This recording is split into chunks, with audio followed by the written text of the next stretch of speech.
Hey everybody, it's Type 1 Grit Chick.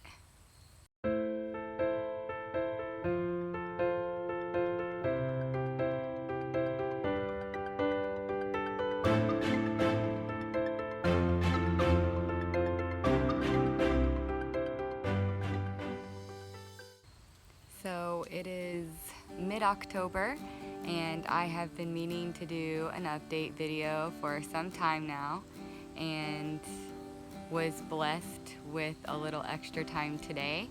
So with that extra time, I'm going to share with you what my most recent A1c was at my doctor's appointment in August after following a low-carb diet for 6 months. I achieved a 5.7 A1c.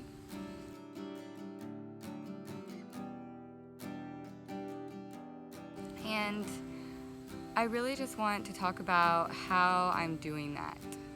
I'm still new to type 1 diabetes and have truly been humbled by the disease.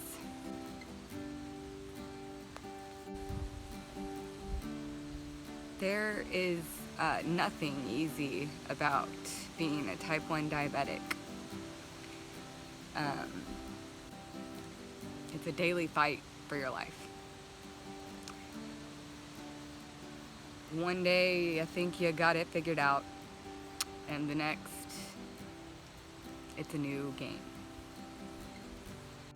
So I have achieved amazing results since being diagnosed in March of this year, bringing my A1c down from 10.5 at the time of diagnosis to 5.7, and I am pretty confident that at my next checkup in November I'll be even lower, closer to 5. I've set a goal for under 5. But I've achieved all of this because of low carb. And there really is no other answer. I definitely plan on doing a what I eat in a day video. I'll share with you some of the things that I go to that are easy for me. But I'll do a full video on what I eat in a day. Really what I eat in a day and what being a type 1 diabetic looks like in a day. I want to do that for you guys. But this video really is just an update on me and where I'm at. This has really taken me some getting used to, and I can't thank the diabetes community enough, because without you, I don't know where I would be. And Type 1 Grit for always helping keep me on the right path, and remembering why I'm doing what I'm doing.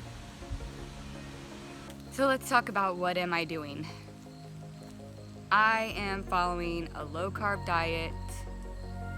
I'm following the laws of small numbers. I'm choosing to cut out sugar from my diet so that I can achieve healthy, normal blood sugars, so that I don't suffer the same consequences that other type 1 diabetics suffer. So on a daily basis, that means, for me, fasting through breakfast. On occasion, I'll have a piece of sausage or an egg and some bacon. Having simple lunches like a boiled egg and cheese and a piece of meat. And eating low carb, very low carb for my dinner as well. Aiming for less than 30 carbs a day, and I probably am eating around 20 or less a day. I said the law of small numbers because that is what Dr. Bernstein, who wrote the book Diabetes Solution, has called it. It basically is little amounts of insulin to cover little amounts of carbs, and you're going to have a lot less serious lows and super highs. So I don't have to suffer the roller coaster of eating what the ADA currently recommends people to eat who have diabetes.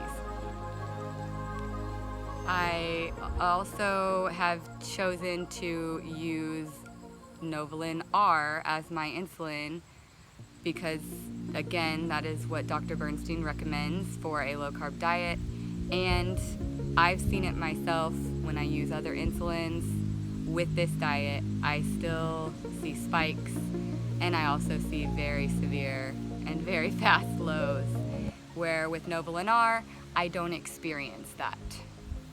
A lot of people want to know, do I exercise, or how can you exercise on low carb? I do. I work a job 3 days a week that has me walking anywhere from 2 to 5 miles in one day. So I get a lot of exercise from that. And then on the days that I don't work, I definitely try to get in some type of exercise, whether it's just getting outside with my kids or taking a walk down the road. So no, I don't have a set exercise routine. I don't go to the gym. I don't have weight loss goals. My only goal is to maintain my current weight. And I know the only way that I can do that is, as a diabetic or not, is by following low carb.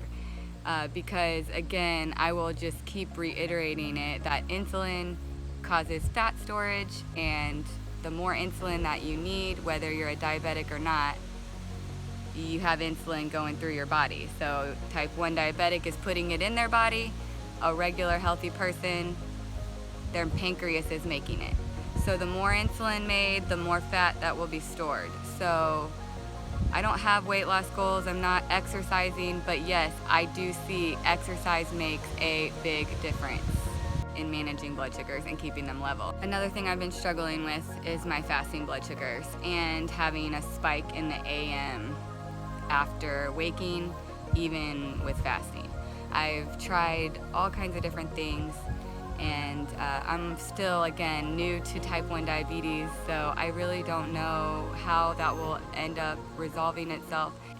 So I see, as I move into this low carb lifestyle, I see myself transitioning, and little by little I can see what I need to omit from my diet.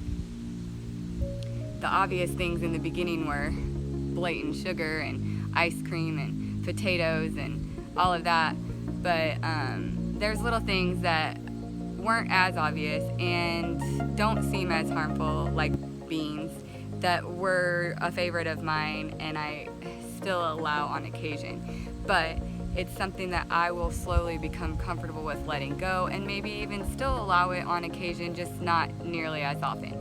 But what I'm trying to get to is this lifestyle isn't happening overnight. I'm watching it happen slowly, one day at a time, and that's really how I'm doing it. Some days it's one blood sugar check at a time. So, one day at a time. Each day, I get further. Each day, I grow more and I learn more about this disease, about myself, about my true needs. So, if you're on a low-carb lifestyle journey, don't give up, because it didn't go well one day, or even 2 days, or 3 days, or a week, or a month. Keep going and just keep trying, one meal at a time if you have to. But really, it is one day at a time, and you will see yourself. You'll see your cravings, you'll see your blood sugars, you'll see your weight, everything transform. Just be patient, and that's what I'm doing. Thank you so much for watching. I really hope you'll follow me on Instagram and on Facebook at Type 1 Grit Chick, and there I will keep up recipes,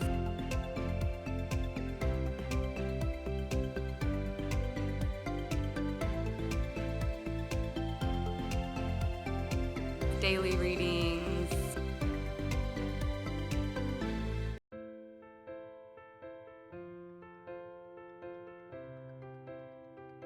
my struggles and what I'm going through.